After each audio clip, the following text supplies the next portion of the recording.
Yes, Mr. Speaker, thank you very much, and good morning to members of the House and the listening public. Mr. Speaker, I rise today to inform this Honorable House of the launch of a major study to identify potential impacts and risks of climate change to Bermuda. Mr. Speaker, you will be aware of statements made at COP26 and in other international public forums that recognize that small island states and developing countries, while not the largest contributors to greenhouse emissions, will be disproportionately affected by the impacts of climate change. This fact clearly is true in our small island. Climate change, particularly rising sea levels, poses a significant threat to Bermuda. Within the next 25 years, Bermuda is expected to experience extreme weather events. Events that typically used to occur once every 100 years are predicted to occur every year. These include more frequent and more intense storms, higher sea levels and tides, and increased and intense but less predictable rainfall. Additionally, Bermuda faces a threat of major changes to its marine ecosystem, including our protective coral reefs that encircle the islands, as well as intrusion of salt water into our freshwater lenses, which may result in critical reductions in our water supply. Mr. Speaker, these effects of climate change are a major threat to Bermuda. The sum total of these impacts has the potential to affect our very viability as a country. Our infrastructure, including but not limited to the airport, the solar farm on the airport finger, public highways, the port infrastructure in Hamilton and St. George, the dockyard cruise terminal, some hotels, as well as energy production and distribution, are under threat. The land we live on, particularly in low-lying areas, and even our South Shore beaches, which are important to our tourism industry, are also under threat. Mr. Speaker, in the summer of 2021, the Ministry of Home Affairs began consultations with Government House to assist Bermuda to secure funding opportunities from the UK government for environmental initiatives. The ministry sought a grant to fund a study to assess some of the inherent risks to Bermuda caused by the impacts of climate change. I am pleased to announce that the UK government has awarded us with a grant for $200,000, in the first instance. Okay. To the year ending the 31st of March 2022. As a result, the Department of Planning has now engaged Smith Warner International to conduct the climate study. Mr. Speaker, you will be aware that SWI, Smith Warner International, conducted a 2004 report titled Coastal Protection and Development Planning Guidelines for Bermuda. Honorable members will be aware that the Kroll Bond Rating Agency referenced the 2004 report and stated that this was the last report done on impacts of climate change. It is intended that SWI will undertake an update with an expanded scope to their 2004 report on coastal erosion. The terms of reference will not only be updating the findings of the 2004 report, but will also be undertaking further studies and making recommendations to better understand the impacts of climate change. Mr. Speaker, the study will make predictions specifically for Bermuda with a projection timeline for best and worst case climate change scenarios over short, medium, and long-term timeframes. These include undertaking a vulnerability assessment for major infrastructure such as the airport, ports, public highways, the electricity generation plant, subterranean utility cabling, the Tynes Bay incinerator, and sewage management systems.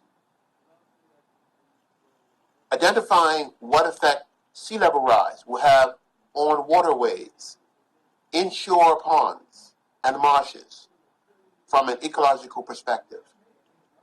Identifying government infrastructure and facilities located at or close to the shoreline that are at risk for erosion or inundation. Identifying agricultural areas vulnerable to saltwater inundation and to soil salination within the context of food security and our continued ability to cultivate fields. Updating coastal erosion and flood inundation, projections for offshore islands, bays, beaches, and dunes, especially during storm and hurricanes. Understanding the effects that coastal erosion and sea level rise will have on the mean sea level benchmark, thereby impacting waterfront properties. Identifying coastal areas prone to hydraulic erosion and or destabilization of the cliff faces for the island shoreline areas. Mapping projections for inundation across Bermuda, identifying both low-lying coastal areas that will be periodically or permanently inundated by seawater, and low-lying freshwater resources that could be impacted by saltwater intrusion. Making recommendations for products, construction methods that are effective in controlling or reducing the effects of erosion. Example, cliffs and beach dunes, including green or hybrid approaches. Identifying no-go areas for future development based on predicted flood zones and areas susceptible to high erosion, and identifying critical infrastructure components that will be at risk over the near, medium, and long-term timeframes. Mr. Speaker, this is a wide-ranging study, the first of its scale undertaken by the Bermuda government. I am pleased to note that the study has already commenced. Representatives of Smith Warren International arrived earlier this week and on island and have begun meeting with stakeholders and undertaking their research. Mr. Speaker, the recommendations from this report will assist the government to plan to address and prioritize measures to mitigate the impacts of climate change. It is also planned to amend the coastal zoning in the Bermuda Plan after the statutory consultation period to reflect the data captured and allowing landowners to make informed choices about developing land that may be affected by rising sea levels. Mr. Speaker, the government also recognizes that a coordinated strategic approach to climate change is required in order to effectively devise and implement a dynamic, overarching plan for mitigating and adaptation to the effects of climate change in Bermuda. Such an approach would reduce the duplication of efforts across ministries and other entities, maximizing understanding of various initiatives in Bermuda, and leverage the wealth of knowledge available throughout different sectors. As such, I am pleased to announce that the Climate Task Force, as established last year by the Ministry of Home Affairs, the task force currently comprises representatives from the Ministry of Home Affairs, including the Departments of Energy, Environment and Natural Resources, and Planning, the Ministries of Public Works, Finance, and Transport, which includes the Bermuda Weather Service. Mr. Speaker, honorable members will be aware that the Bermuda Fiscal Responsibility Panel's report for 2021 was published last week. The panel has welcomed the establishment of the Climate Task Force. Additionally, the panel's report recommended that in terms of climate change, the focus for Bermuda should be on resilience by reducing Bermuda's vulnerability to extreme weather events, sustainable development, improving coastal and ocean management, and leveraging the opportunities offered by Bermuda's natural mangrove and seagrass carbon sinks, quote and unquote, from that report. In order to successfully develop this resilience, the panel encouraged the government to, I quote, carry out an assessment of the physical, economic, and fiscal risks that climate change might pose on the island, and where necessary, invest further in measures to improve its resilience, end quote. I am pleased to note that the work of the Ministry of Home Affairs in establishing the Climate Task Force and having engaged Smith Warner to undertake the climate study demonstrates both the proactivity of the government and the alignment of our actions with the report's recommendations.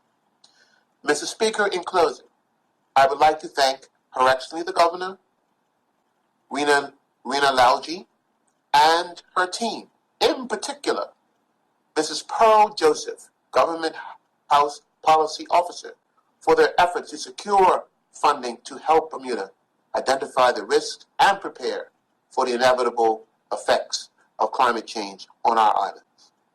I would also like to recognize the work of the Climate Task Force in progressing this initiative, including from the Ministry of Home Affairs, Permanent Secretary Razi Azar, Victoria Pereira, Drew Pettit, Jean Nicolai, David Northcott, and Dr. Jeff Smith and his team.